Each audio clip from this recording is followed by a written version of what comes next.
Bonjour, mes très chers frères et très chères sœurs, que Dieu vous bénisse, depuis n'importe quel lieu du monde où vous vous trouvez. En ce moment même, j'espère ou je suppose que vous êtes chez vous dans vos foyers, que Dieu vous bénisse énormément, que Dieu vous puisse vous fortifier, que le Seigneur puisse écouter vos prières, vos suppliques, que le Seigneur puisse poser sa main sur chacun d'entre vous et qu'il puisse vous bénir et que mon Dieu fasse qu'aucune nécessité puisse vous manquer. Ça, ce sont mes souhaits, mes vœux, ce sont mes prières au Seigneur à tout instant. Aujourd'hui, nous allons réaliser une méditation sur la parole du Seigneur dans Matthieu 16. Le livre de l'Évangile de Matthieu, chapitre 16, du verset 13 au 19. Nous allons donc réfléchir dessus sur un enseignement de notre Seigneur Jésus-Christ. Il dit ainsi dans le verset 13. Jésus, étant arrivé dans le territoire de Césarée de Philippe, demanda à ses disciples, « Qui donc que je suis, moi, le Fils de l'homme » Eux, ils répondirent, « Les uns disent que tu es Jean-Baptiste, les autres que tu es Élie, les autres disent que tu es Jérémie ou certains des prophètes. » Et le Seigneur répond à ses disciples, « Et vous, que dites-vous que je suis ?» Simon-Pierre répondit, il dit, « Tu es le Christ, le Fils du Dieu vivant. » Le Seigneur Jésus-Christ, nous voyons qu'il était avec ses disciples ici, et lui, il a voulu savoir qu'est-ce qu'on parlait sur lui par rapport à tous ses alentours. Et le Seigneur aussi voulait écouter de la propre bouche de ses disciples, voir qu'est-ce qu'ils pensaient de lui. Lui, il leur avait déjà donné son enseignement, s'était fait connaître, il s'était présenté à ses disciples, il était en train de leur enseigner la doctrine, mais il voulait quand même connaître leur propre opinion. Et parmi les disciples, c'est Simon-Pierre qui répond. Il lui dit, « Tu es le Christ. » Christ, c'est-à-dire le roi, le Fils du Dieu vivant. Alors Jésus reprit la parole et dit, « Tu es heureux, Simon, fils de Jonas, car ce ne sont pas la chair et le sang qui t'ont révélé cela. Ici, ce n'est pas la chair ni le sang qui te l'a révélé, c'est-à-dire aucun être humain. C'est mon Père qui te l'a révélé, celui qui se trouve dans les cieux. Et moi, je te dis aussi, le Seigneur Jésus-Christ dit à Pierre, et moi aussi je te dis que tu es Pierre, et que sur cette pierre, c'est-à-dire sur cette sûreté, ou sur cette foi, ou sur cette croyance, ou sur cette révélation que Pierre avait reçue à ce moment même, qu'il avait reçue de la part de Dieu, en train de dire que le Seigneur Jésus-Christ était le Fils de Dieu, que lui c'était le Christ, le roi. Cette parole, cette fermeté, cette conviction, c'était une pierre. Une pierre, et nous savons que cette pierre, c'est le même Jésus-Christ. Comme c'est le Fils de Dieu, le même Dieu en cette pierre révèle cela à Pierre.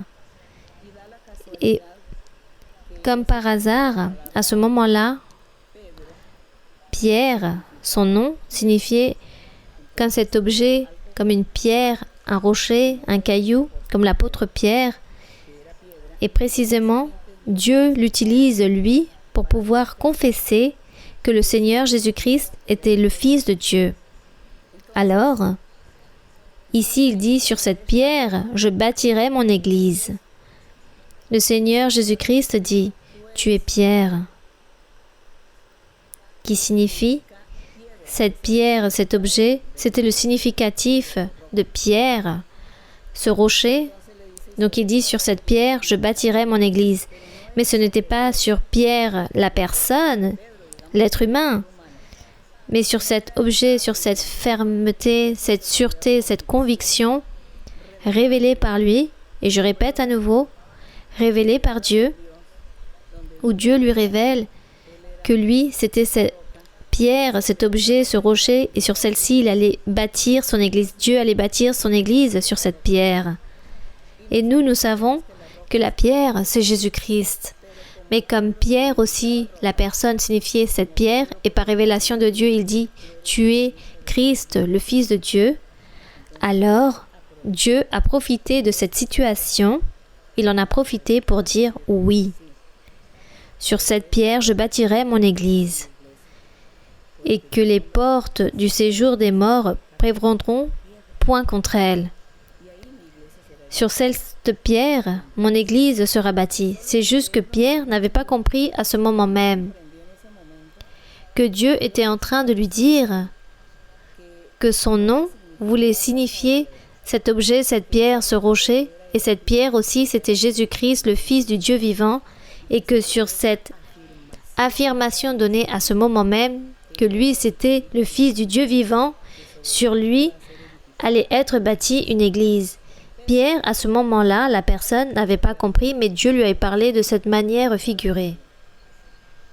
Et il dit donc que les portes du séjour des morts de l'enfer, que celles-ci ne prévaudront point contre elle, contre cette pierre, contre cette église, que Dieu allait donc bâtir.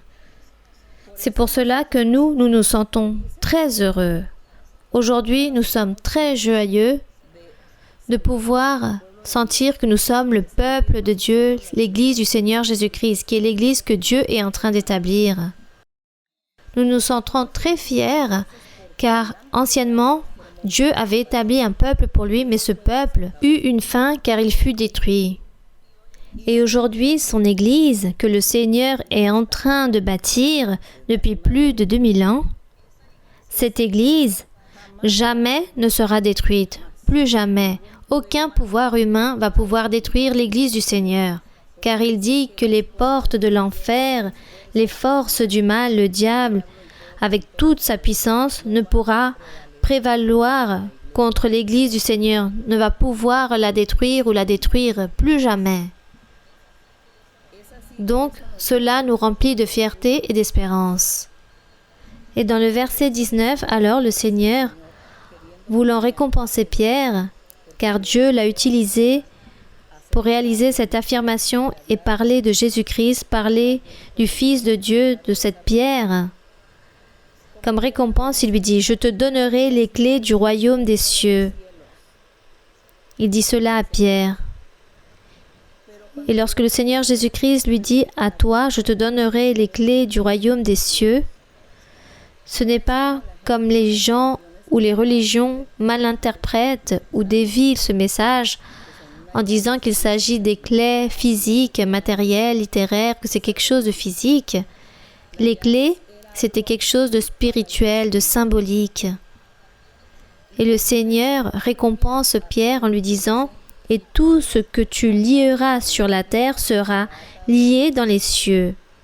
Et tout ce que tu délieras sur la terre sera délié dans les cieux. » Ici, Dieu est en train de lui donner une autorité, il est en train de lui donner un pouvoir.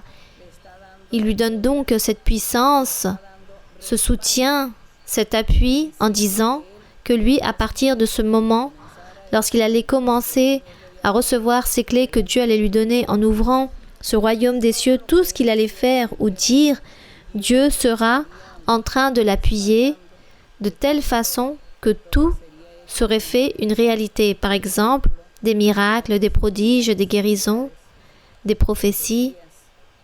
Car Pierre, à part d'être un apôtre, lui aussi, il était prophète. C'était une personne qui prêchait, c'était un évangéliste, il avait tous ses dons. Alors, la parole qui sortait de sa bouche allait être appuyée par le Seigneur. Et le fait d'être appuyé par Dieu, alors, il donnait l'accomplissement ici lorsqu'il disait « Tout ce que tu lieras sur la terre sera lié dans les cieux. Et tout ce que tu délieras sur la terre sera délié dans les cieux. Ta parole sera appuyée. Si tu parles, si tu dis des choses par exemple, de chasser une sorcellerie, un envoûtement, une maladie d'un corps d'une personne, alors Dieu sera en train de t'appuyer, Dieu sera en train de réaliser le miracle et chassera la maladie, la sorcellerie, les mauvais esprits, les démons, et les personnes resteront libres, guéries. Voilà ce que signifie lier ou délier. Et si l'apôtre, par exemple, ou le prophète venait à dire, par rapport à une personne, dire que les bénédictions ne t'atteignent pas car tu n'acceptes pas et tu ne valorises pas la parole de Dieu, alors tu n'auras pas de bénédiction, mais au contraire que tu sois touché par le malheur, autant que châtiment pour ne pas valoriser le nom de Dieu. Alors Dieu commence à appuyer la parole prophétique de cet apôtre ou de ce prophète, et cette personne recevra donc le châtiment et les bénédictions de Dieu ne sera jamais avec cette personne qui a méprisé, mais souffrira d'un grand malheur. Voilà ce que signifie lier et délier. C'est-à-dire que tout ce que ces personnages voulaient souhaiter pour les autres, Dieu le faisait. C'est pourquoi le Seigneur Jésus-Christ, dans d'autres versets de la Bible, il disait « Faites attention avec ce que vous dites aux disciples, aux apôtres. Faites très attention lorsque vous ouvrez votre bouche et ce que vous allez sortir de votre bouche, car tout ce que vous allez dire sera accompli, que ce soit bon ou mauvais. Si vous dites des bonnes choses, s'accompliront ces choses correctes. Mais si les choses sont désagréables, alors celles-ci aussi vont s'accomplir, ces choses mauvaises et désagréables. Alors, soyez sages et intelligents en ouvrant votre bouche par rapport à ce que vous allez demander ou dire par rapport aux autres. Tout cela, c'est ce qu'on appelle lier et délier. Et Dieu est en train d'appuyer la parole de tous ses serviteurs, car les serviteurs de Dieu sont tous les apôtres, prophètes, évangélistes, pasteurs et docteurs. Eux, ce sont les serviteurs de Dieu. Et Dieu leur donne toutes ses facultés, ses dons, ses appuis, ses soutiens. Cela est très merveilleux. Et c'est eux qui ont cette capacité de lier et de délier. Alors, ici, c'est un travail d'hommes et de femmes aussi. Car à l'époque, nous voyons que le Seigneur parlait à ses 12 apôtres. Mais une fois que tout ceci est passé, nous voyons que le Seigneur a commencé aussi à utiliser les femmes et à leur donner des dons aux femmes. Nous le voyons dans les épîtres des apôtres lorsqu'il y a beaucoup de femmes en train de travailler côte à côte avec les apôtres. Et elles prophétisent aussi. Par exemple, on dit que Philippe, l'évangéliste, avait 4 filles qui étaient des prophétesses. Car bien évidemment, l'opposé de prophétesse, c'est prophète. Donc nous voyons que Dieu donnait ses dons à tous ces personnages et c'est ce que nous appelons lier et délier, l'appui, l'accomplissement de la parole de Dieu. Lorsque Élie le prophète a prié Dieu pour que ne puisse venir la pluie durant 3 ans et demi, il n'y a pas eu de pluie. Mais après, une fois que toutes les personnes étaient en train de manquer d'eau à cause de la sécheresse, Dieu a été miséricordieux et de nouveau il a donné l'ordre à Élie qu'il puisse prier pour la pluie. Élie prie pour que la pluie revienne. Il dit « Seigneur, renvoie la pluie ». Dieu l'a écouté et la pluie est venue. Donc, une fois de plus, lier et délier. Voilà ce que nous appelons le soutien divin que Dieu donne à ses enfants, à ses serviteurs. Donc, c'est pour cela que chacun d'entre nous, nous devons chercher ces grandes bénédictions de Dieu pour pouvoir servir le Seigneur. Vous voulez être prophète, évangéliste, docteur, pasteur? Oui, ce travail est très beau car il est très merveilleux, car vous pouvez gagner beaucoup d'âmes pour le Seigneur et cela est très merveilleux. Mais Dieu regarde, ce sont les cœurs, il regarde aussi les fruits. Donc, il est très important de réaliser des bonnes œuvres. Tous ces fruits, le bon témoignage, le bon exemple, il est très important d'être ferme jusqu'au dernier jour de notre vie, être sûr et continuer de l'avant dans le chemin droit, avec sincérité, avec honnêteté, en train d'aimer Dieu par-dessus toutes les choses et en train de continuer ses pas et d'accomplir ses commandements. Alors ici, ce verset s'est accompli en Pierre le jour de la Pentecôte. Rappelons-nous que le jour de la Pentecôte, il y avait plusieurs personnes réunies en train de prier, à peu près 120 personnes là-bas, dans ce même lieu élevé. Il dit, du ciel est venu un bruit semblable à un vent impétueux Et il remplit toute la maison. Ils étaient tous assis là-bas, tous ses assistants, et tous ont commencé à parler dans d'autres langues et à prophétiser. Ils parlèrent et prophétisèrent à tous ceux qui écoutaient selon leur langue. Et après cela, il dit que Pierre s'est levé et a commencé à prêcher. Il a commencé à donner un discours pour la première fois, à parler à toutes ces personnes pour la première fois, et il leur a dit « Écoutez la parole de Dieu ». Et il commence à les évangéliser, à parler depuis le début jusqu'au jour où eux, ils étaient en train de vivre toutes ces expériences. Et de cette façon, il a parlé de l'évangile de Jésus-Christ aussi. Il a dit que toutes ces expériences que eux, ils étaient en train de vivre venaient de la main de Dieu. Et c'est là où tous disaient que ce jour-là, à peu près 3000 personnes se sont converties à l'évangile véritable de notre Seigneur Jésus-Christ. C'est pour cela que nous, aujourd'hui, ici, nous luttons pour que Dieu puisse nous utiliser pour continuer à prêcher ce vrai évangile. Et quelle fierté et quelle joie pour Pierre que s'est accomplie cette prophétie et cette bénédiction que Dieu lui avait donnée, que lui, il a dit « Je te donne les clés du royaume des cieux ». Oui, les clés, c'est pour ouvrir des portes. Et lui, il a ouvert ce jour-là, avec cette clé symbolique spirituelle, il a ouvert la porte. Il a prêché, il dit que 3000 ont été convertis. Et depuis ce jour a commencé la prédication de l'évangile de notre Seigneur Jésus-Christ. Tout cela est vraiment très merveilleux. Quelle grande bénédiction que Dieu a donnée à Pierre. Et non seulement pour Pierre, mais aussi à partir de ce moment-là, tous les serviteurs du Seigneur, ses enfants, ses serviteurs, servantes, seraient en train de recevoir les récompenses, les dons spirituels, et tous seront au service de Dieu comme Dieu veut, à la façon dont il le souhaite. Et c'est bien pour cela qu'aujourd'hui nous sommes devant la présence du Seigneur pour être à son service. Donc mes frères et sœurs, je vous invite pour que vous aussi vous puissiez continuer à lire la Bible, à prier, à chercher les choses du Seigneur, à continuer à chercher à apprendre de la doctrine, afin qu'un jour Dieu puisse vous utiliser de grandes façons comme Pierre, et que vous aussi vous puissiez être ces haut-parleurs de ce pur évangile dans le monde entier. Que Dieu vous bénisse. Nous allons donc maintenant réaliser une prière à notre Dieu. Père céleste, merci Seigneur pour la méditation de ta parole, pour la réflexion de tous ces versets, car toi tu les vivifies aujourd'hui dans notre vie. De cette façon, tu nous fais tant de promesses, que tu nous donneras les dons spirituels, que tu nous aideras pour que nous puissions être à ton service, tu nous donneras le pouvoir, l'appui. Et ça, c'est ce que nous sommes en train de voir durant tout ce temps, l'appui dans ton Église, dans ton assemblée. Merci mon Seigneur. Je te demande en ce moment même, Seigneur, une bénédiction pour tous tes fils, tes filles, pour tous ceux qui se réunissent dans ton Église, pour que ceux qui sont là-bas dans l'Église ministérielle de Jésus-Christ international. Ça, c'est l'assemblée que tu es en train d'établir. Bénis tous les frères et sœurs, ainsi que toutes les personnes qui veulent écouter ta parole, qui sont en train de nous écouter, qui n'ont pas eu encore l'opportunité d'aller à l'église, à l'assemblée, qui n'ont pas eu cette opportunité d'écouter la prophétie. À eux aussi, Seigneur, donne-leur une bénédiction. Et quelle meilleure bénédiction l'opportunité de te connaître, d'entendre tes promesses et tes merveilleuses paroles. Bénis-les, Seigneur. Guéris aussi ceux qui sont malades, mon Seigneur.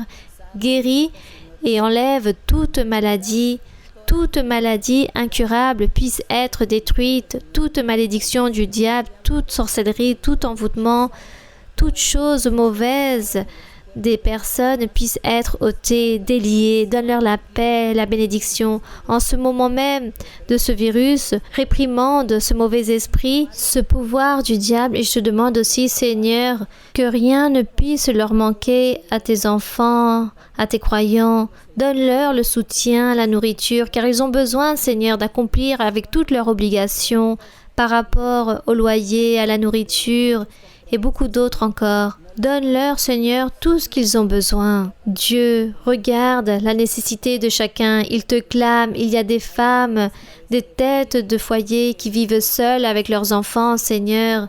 Aie pitié d'elles, mon Seigneur. Remplis-toi de bonté. Rappelle-toi, mon Père, que toi, toujours, tu as été miséricordieux de tous ces orphelins et de toutes ces veuves.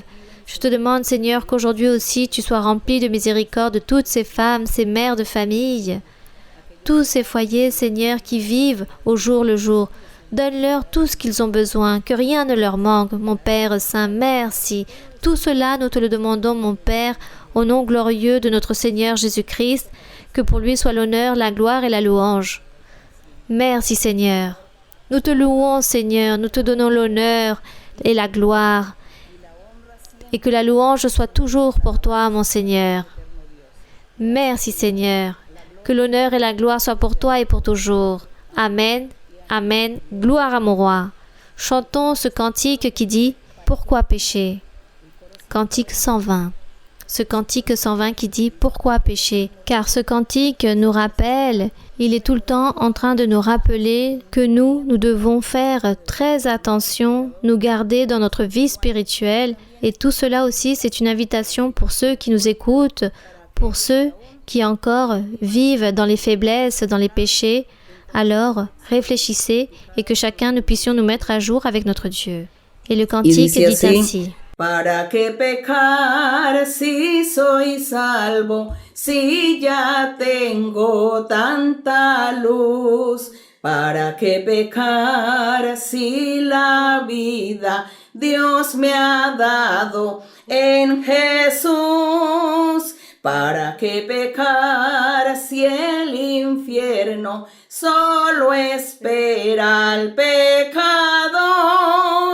¿Para qué pecar? ¿Para qué pecar? ¿Para qué pecar contra Dios? ¿Para qué pecar? ¿Para qué pecar? ¿Para qué pecar contra Dios? Es mejor vivir santamente, victoriosos contra el mal, pues Jesús prepara a sus santos una patria eterna, una patria hermosa en los cielos, donde inmundo no entrará. ¿Para qué pecar? ¿Para qué pecar? ¿Para qué pecar contra Dios? ¿Para qué pecar? ¿Para qué pecar? ¿Para qué pecar contra Dios? Que la gloire et l'honneur soient pour notre Dieu. Que Dieu vous bénisse énormément. Je vous aime en le Seigneur. De grandes bénédictions pour chacun d'entre vous.